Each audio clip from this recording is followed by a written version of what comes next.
This is not a story of triumph. And what is purported to be here on this very lengthy post are actual words from this actual book. There are 43 buttons in the West Ring elevator. I counted them 3 times in the morning. I decided to run. 43 gleaming plastic squares, each one a portal to a sub-basement full of secrets, regrets, or fluorescent lights. I pressed G for gulag, what we called the press office when the polling dropped below 39%. It was 6:12 a.m. and someone had already spilled cold brew on the nuclear football. Not metaphorically, the actual briefcase. My chief of staff looked at me dead in the eyes and said, quote, "We'll have to replace the football." I asked if we could just tell people it had transitioned. She didn't laugh.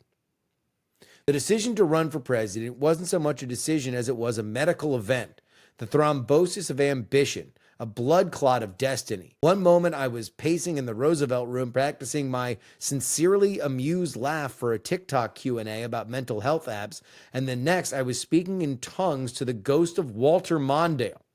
Joe had vanished, not died, not resigned, just slipped into a pocket universe somewhere between Scranton and senility. They found his shoes in the rose garden, still tied, no footprints. Just a pile of Werther's wrappers in an open classified folder labeled "Very Sensitive, No Jokes." The Secret Service filed a missing persons report, and the Democratic National Committee filed a lawsuit against reality. And it fell to me.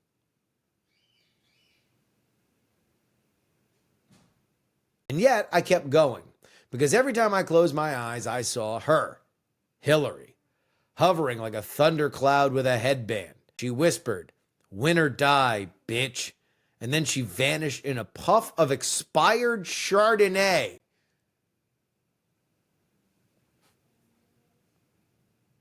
This is not a story of triumph. This is a story of motion sickness, of beige hotel rooms and interns named Kai, of crying on hot mics and clapping for things you hate. It's the summer of a woman asked to save a country that couldn't remember her job title. This is 107 days. Hold your applause. You'll need both hands to cover your face.